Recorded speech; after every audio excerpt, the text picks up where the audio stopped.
All right, here we are with game two of Enoviox versus Mazks in this semifinals match of the August 2022 Beginner Tag Tournament.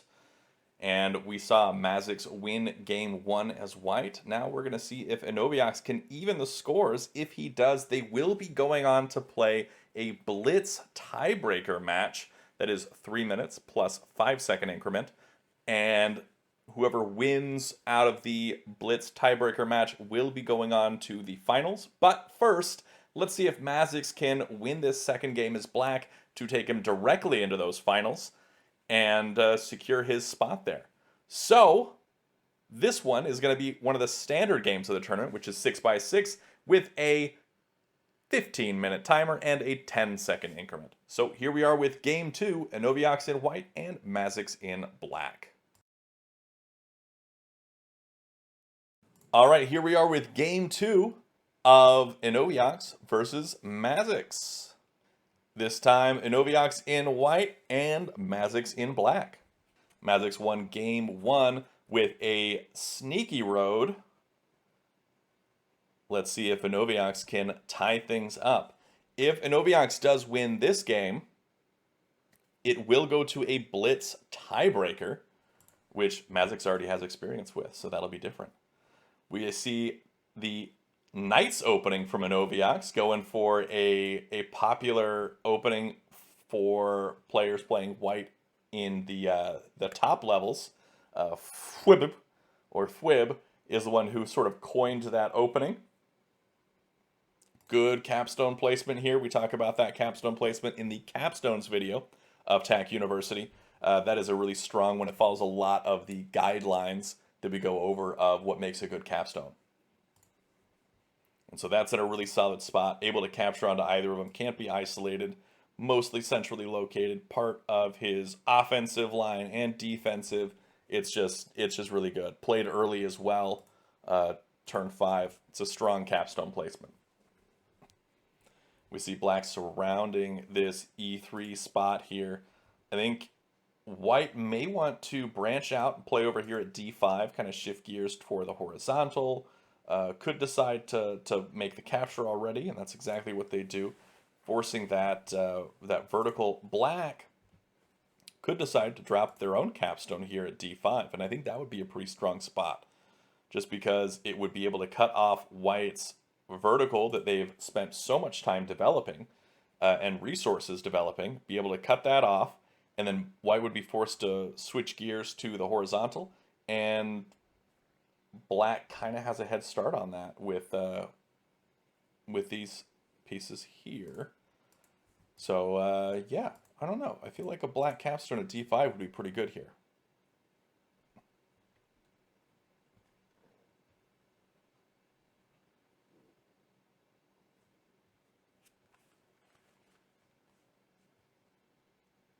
Mazks taking his time. Goes with a flat at D5 instead. Okay. Now, if you're white, do you place here and force a capture on the following turn? If you do place at E1 here, you would be forcing that capture because you wouldn't be able to place as black in either of these spots. It would have to be a capture to stop that.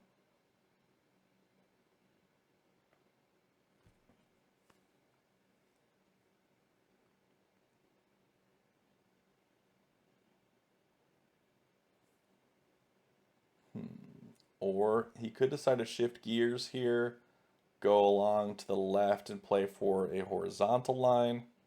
That would work too. Would be able to maintain momentum in that direction if he did that. No, instead decides to play up at E6. Now I find that one interesting. And also that capture, I didn't like that one as much because that allows white to capture up with the capstone and recover that flat. And I think that I'm not a big fan of either of those moves, to be honest. I think what white was thinking of is play here, and then they can go for a horizontal and the vertical. But I feel like as white, you've got to capture onto that E3 stack with your capstone.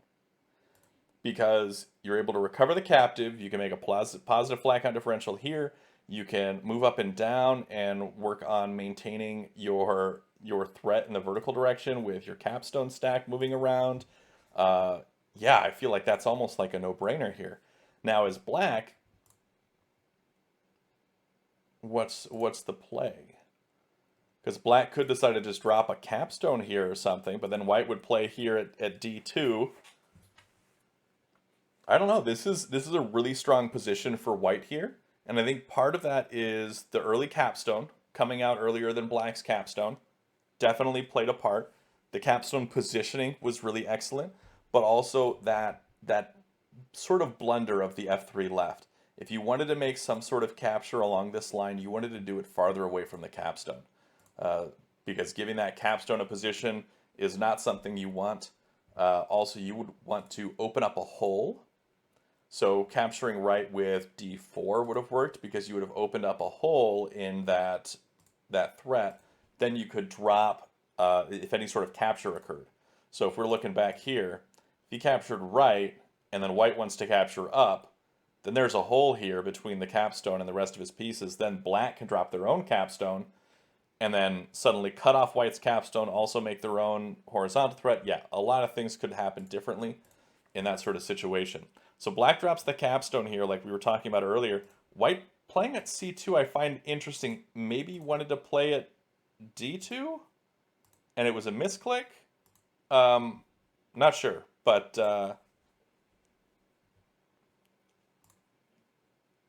that also works. He may just be trying to play farther away from black's capstone to keep black from capturing onto it.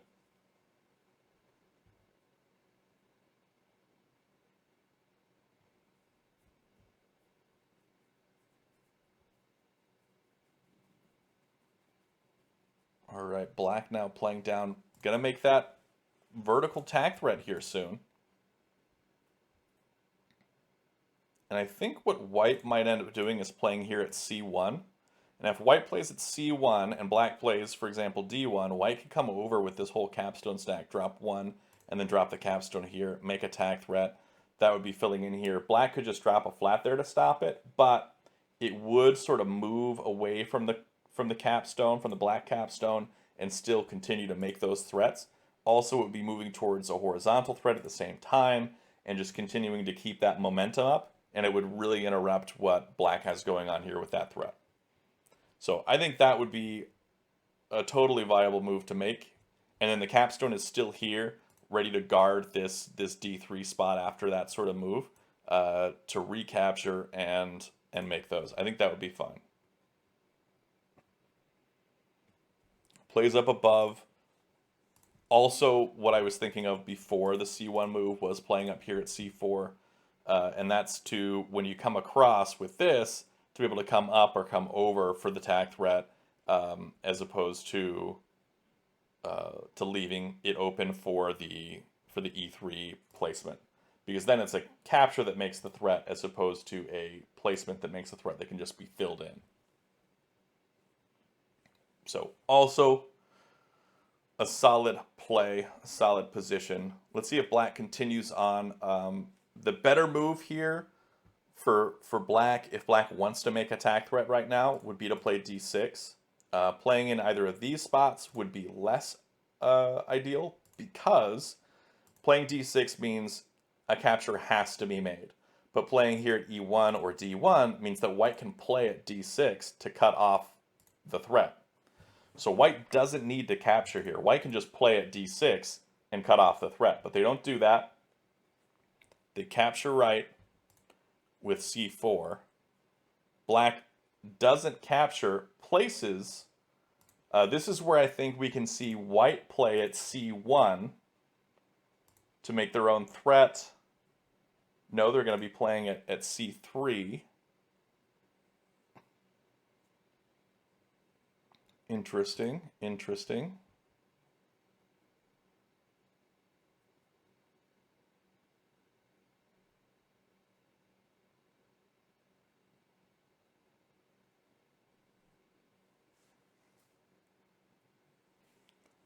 What's the play here for black? I think as black, I would still want to just capture onto d4. Probably with c4. Yeah, I would want to capture right with c4 onto d4. The capstone's not guarding it. The only piece that can recapture is e4. That interrupts white's line. And then also I would win the capture war with d5 minus. And not only would I win the capture war with d5 minus, I would make a tack threat with my d5 minus. So tack threat, recapture, tack threat. And then if white comes left with the capstone, I can spread right or spread left, either one, and get away from the capstone. Yeah, I think that's the play here for black is to capture onto d4, and that's exactly what they do.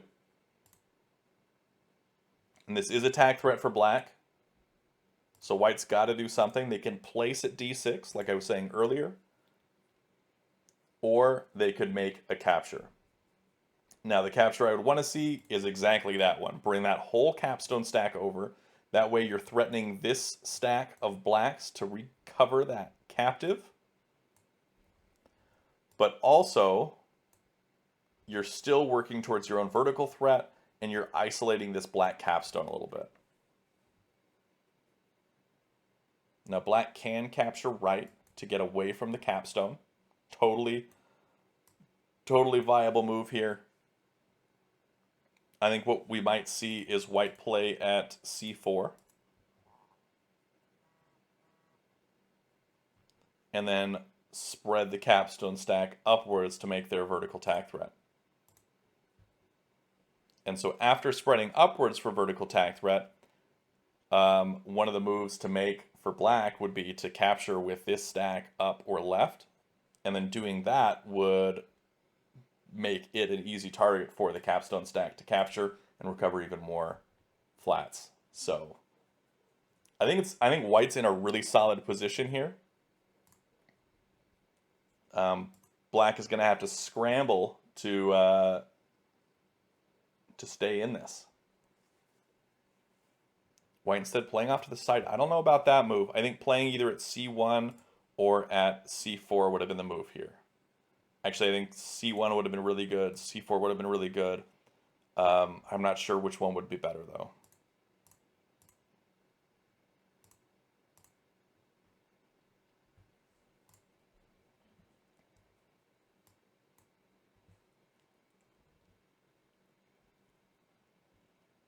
What are we looking at for black? What's his play? Black could drop a wall here at e3 to protect that stack on e4. That might be a move to make. It does hurt his position in terms of the vertical line that he's building himself. But now he's going to go for a flat. This is a tack threat. White's going to have to respond to that.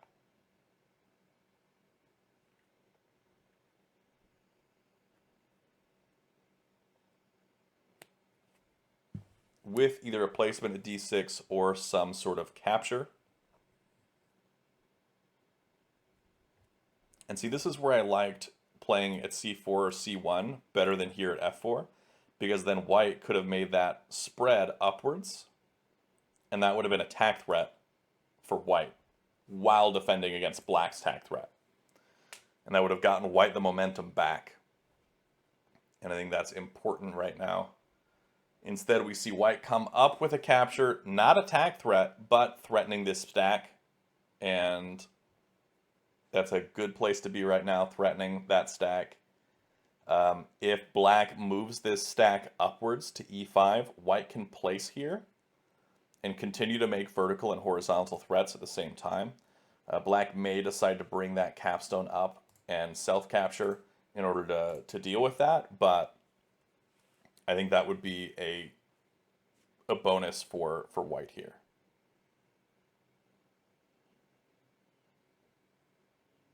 I'd say white is in a really strong position. Black has some catching up to do. But we did see Mazks is capable of some sneaky maneuvers. Did win with that sneaky road in the last game. So he could very well pull out some sort of sneaky thing that Enoviox doesn't see and miss some sort of threat. Likewise, white could do the same thing to black, but at the moment it doesn't seem like it's that necessary for white to do anything super sneaky, since they have so much control on the board and have the momentum. Ooh, black making a self-capture here. Interesting. Going for that hard capstone. That is interesting. Will white capture left onto e4 with f4 now? I like that move. I like capturing left. And the reason I like it is because currently this capstone, capturing right, cannot make it all the way down for the threat with a spread. But if he captures left first, this capstone can leave behind the black flats, all of them, maybe, some of them, sure, and capture here to make it all the way down to the bottom. That, I think, would be a really cool way to do it, and I think that would be a smart play, is to do it in that order. Capture left with f4, because then you're making a vertical threat with the c1, and black would want to capture up here to maybe cut that off and to recover that captive. Yeah, I like f4 left here a lot. And if black comes up with e3 plus, you just bring the capstone down over, like I said, so you can bring it down for the threat. Yeah, I think that's the play here, is f4 left. And he does make that. This is attack threat here in the vertical direction. Now, one way to avoid giving white this path downward with the capstone is to capture with d5 right here instead. It seems super counterintuitive because it means that white can just recapture easily with this stack here, but recapturing means that white would not have enough flats left to spread all the way down.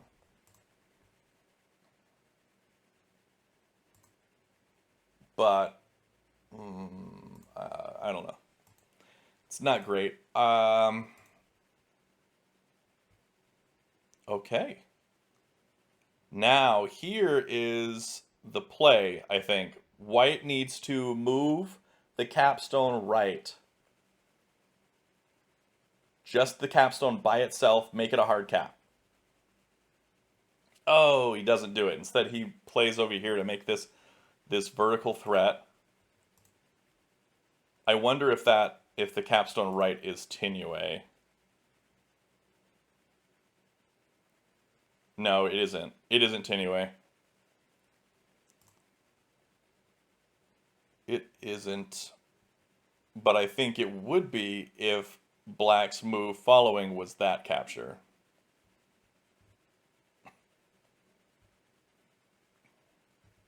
So here is where white can capture up to maintain this vertical threat. This does not look great for black in this moment. I think white capturing up with part of this stack is the move to make.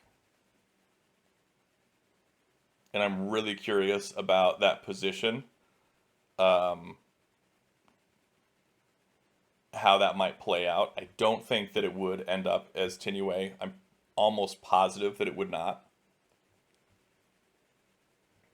But I do like the move. But I also really like moves that are just turn out to be fun. Maybe not the best moves, but most fun moves. That's something that I really enjoy. So he does make that capture up, maintains that. Let's see if white plays here at b4 for the horizontal threat. I think playing at b4 is really good. And it's not Tinway or anything, but it's really good. And it's not Tinway because of this black capstone stack. Because playing here at b4, let's say white walls. Now that was not a great move. You're black's giving or white's giving black lots of opportunities to cut everything off and really interrupt everything. And I think playing down here was the wrong play. He needed to play up above and go for that horizontal and not focus on anything vertical here.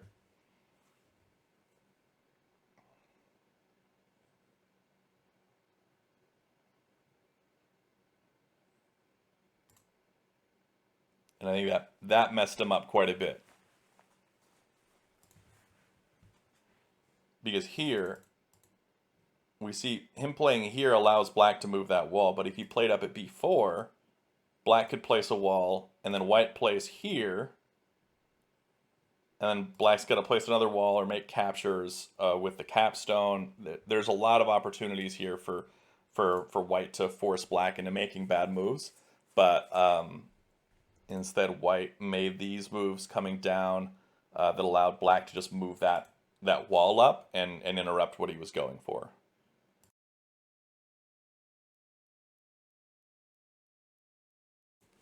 White is still very much in control of this game and of this board, but not in as nice a position as he was previously.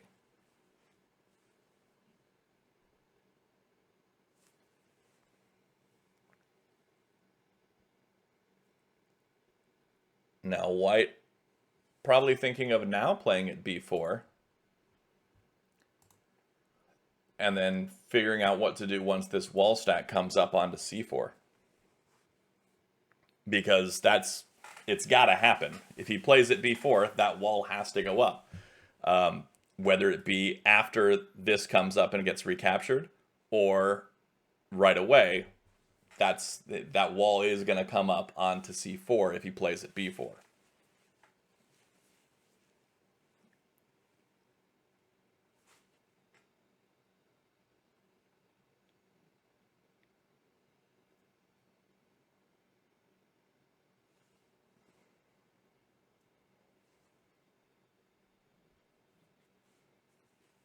Enoviox taking his time. We see in this game, Enoviox down to 7 minutes, 10 seconds, and Mazks at 8 minutes, 10 seconds. So Enoviox taking more time this game than he did in the previous game. Maybe learning to take a little bit more time, analyzing the board, making sure he doesn't have any losing moves after missing that sneaky road in the previous game. But likely in this moment, trying to figure out if he's got Tinway to try and figure out how to use this position to his advantage.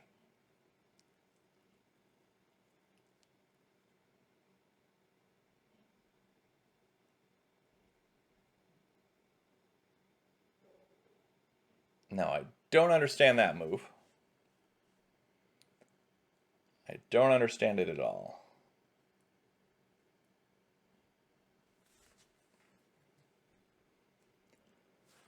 I guess he could be thinking of coming down for a vertical threat.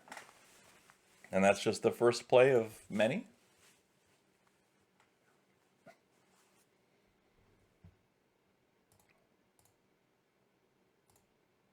That's a potential.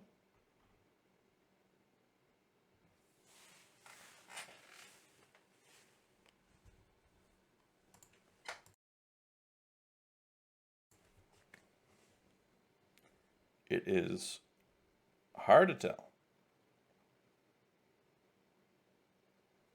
Ooh, black comes left with the capstone. That is, and he self smashes. That's tempting as white to come down onto d3 now. Making that move down with the capstone stack, very, very tempting. Because you'd be recovering captives.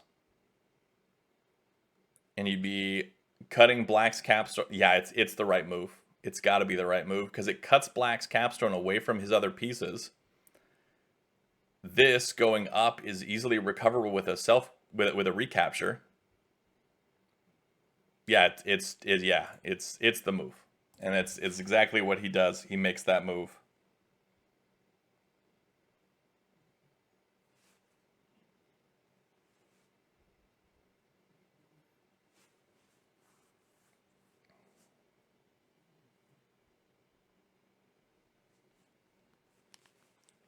Black is in trouble now. Let's look at what we got here. 1, 2, 3, 4, 5, 6. So, if white wants to move this stack at all, the bottom black flat has to remain. At least the bottom black flat. You can move other ones too, but at least the bottom black flat has to remain. Black coming up with the capstone to come right over here. Yeah, I see that. That's fine. I think as white, you might want to just capture right with your capstone stack with the top 1, 2, 3, 4, 5. So you want to do 5d3 right. 5d3 right, not attack threat, but you'd be working towards the horizontal and vertical directions at once. And if black comes right with the capstone after you do that, you place here at c3 and that's Tinue. And that's it. It's game over. And so I think that's got to be the play here, is to do 5d3 right. And if you're wondering, what the heck is 5d3 right? That's portable tack notation we see off here to the left, and we have a video on that in the PTN video, or portable tack notation video, of Tack University. But instead, we see white come down with the double stack, capturing, coming down here. Black is now able to bring this stack right and have the capstone land here at e4 and threaten both this one and this one to recover those flats. I think that the better move was to have brought the capstone right. I think that was the move there. It would have been a bait for this capstone to go, and I think it would have worked out. Now here,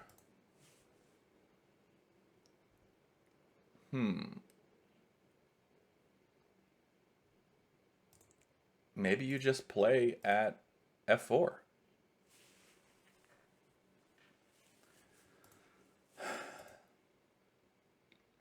This is a tough one. White's gotten themselves in a bit of a pickle here. You can play at f4.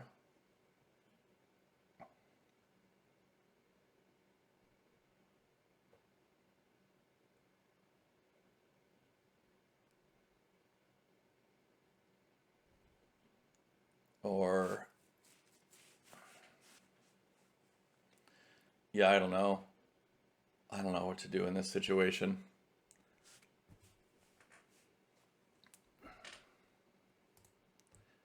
I mean, he does have the capability to smash this wall if it comes down. He wouldn't lose, but he would leave behind all those flats that black could then run amok with. Okay, he places it a3. That works. Now he's got this vertical tack or this horizontal tack threat.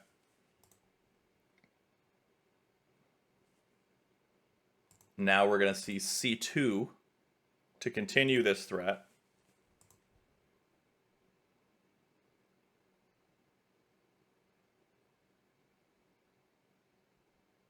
No, okay. So the reason c2 is better than d2 here is because if you play at c2, white can come down and smash a wall placed at d2 and still make the road. So playing at d2 makes it so black can just drop a wall here and cut the whole thing off. But if you played at c2, white could just bring the capstone down again and just continue to make the road. So it would have had to result in a capture. Now, black is fine to just drop another wall here and interrupt it, or even a flat. Now, white's probably going to play at c1 to make that capture up. I think this is ultimately going to result in black's wall on e4 coming down onto e3 probably in the next 2 turns. That would be move, what, 27? 27, 28? We'll see if I'm right.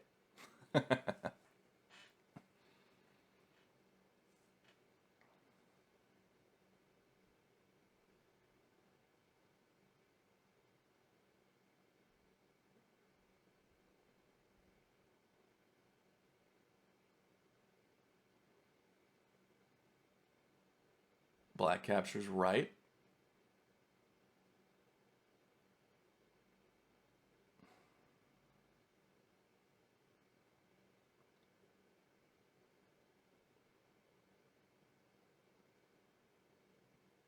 Does white just fill in at c2? It seems like the obvious move here.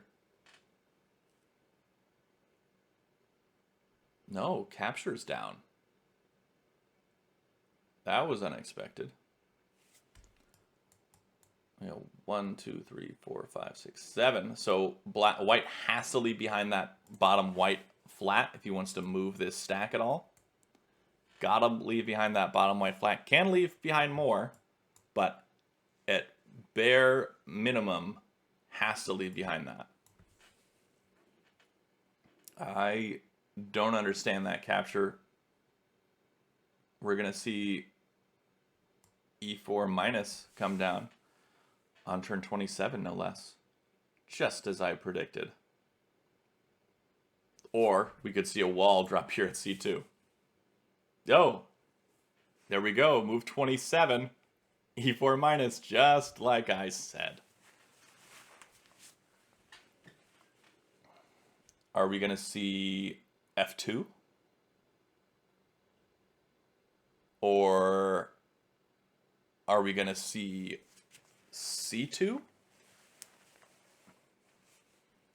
c2? Yeah, c2. So now he's got the threat here. If black comes down with this wall, white wins by throwing this stack down. So black can come up, but then white plays here at f2 and continues the threat.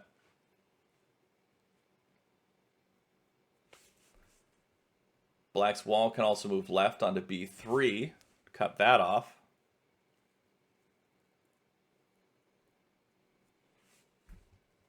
Black could also just drop a wall here at f2. But this is very much a game where black is just holding on. Doesn't really have a chance of winning, but he's trying really hard to just survive here. We can see the flat count of black is 2. That's 2. White's flat count is 1, 2, 3, 4, 5, 6, 7, 8, 9, 10. So it's 2 to 10 right now. So black has very few options. They've got some positive flat count differential moves they can make with this wall stack. They can recover a bunch of flats and things like that. But it is not looking super great for black. And I'm not sure if there is a possibility for black to win this game unless there is a massive, massive blunder from white. So, what we're going to see is what we're likely going to see is a Blitz tiebreaker match between these two players. Now, Mazks already has practice doing Blitz tiebreakers and already won his Blitz tiebreaker versus Day of Knee from his group stage. So, definitely has more experience in that regard.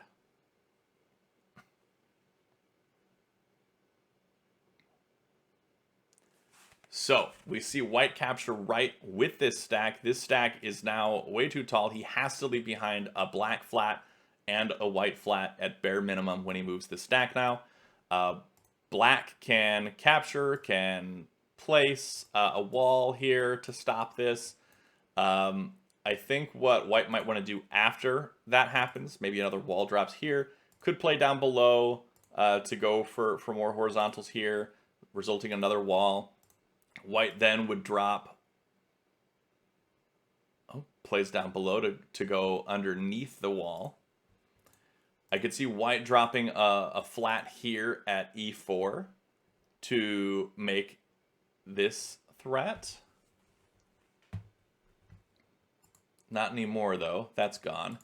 D1 to continue playing. He's just going to keep playing flats, force black to keep making captures, and just end up winning this via flats. But he's got a long way to go. And that's a lot. 1, 2, 3, 4, 5, 6, 7, 8, 9, 10 reserves. He's got 10 reserves, so that's quite a bit. I can see now playing at B3. Now, B3 is great because it's an attack threat here and here. So you want to play B3. You don't want to play at B2 here. You want to play B3. Because B2 just gets stopped by A1 right. B3 needs to be stopped by 4C2 right, which is very different. But he instead plays up at F4. This is another attack threat. Yeah, that's good. This one can be stopped by 4C4 right. Now we may see this stack come down and capture. We may see a flat get placed.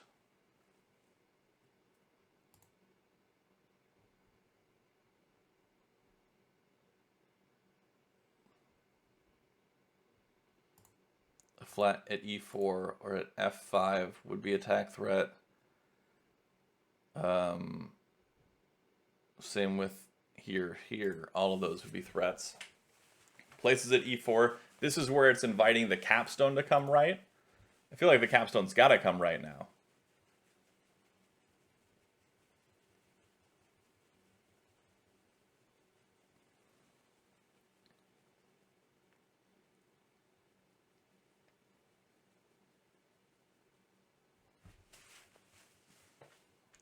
Both down below 3 minutes on the clock.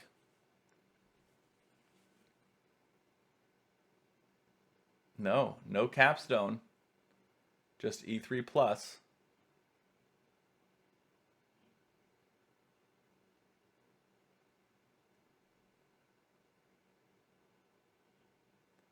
Will he make the capture down and get the capstone involved? Will he bring his whole capstone up?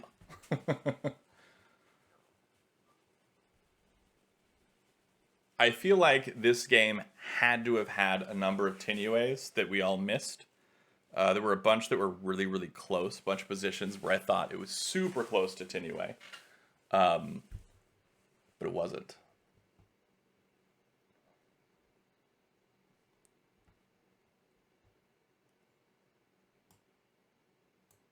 I am super intrigued about what's going on in this game right now. Does he play at F5 now? Playing at F5 would be attack threat.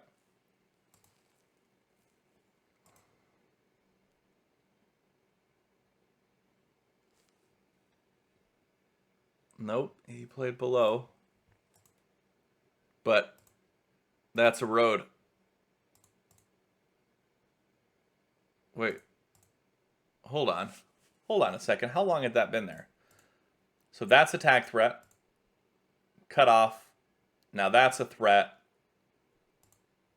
Cut off.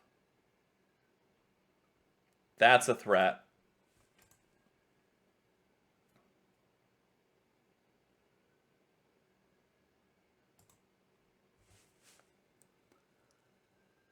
This game is wild. Cut off. White's just going to keep playing and flat out. I mean, I don't see any way that black could recover this. Placement at D4. No threat.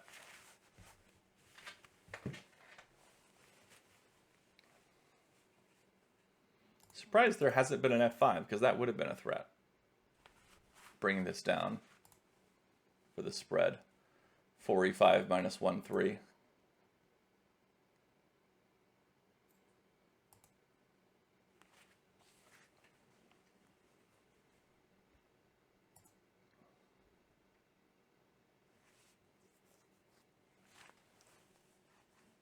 right, black plays at f5.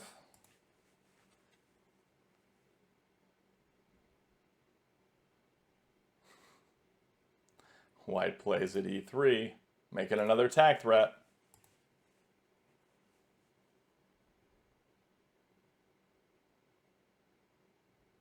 I mean, at this point, shouldn't black take this spread down?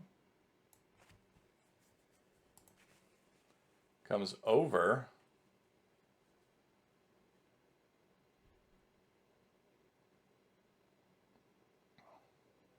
And white can play their final flat to win on this following turn. They played here at b3.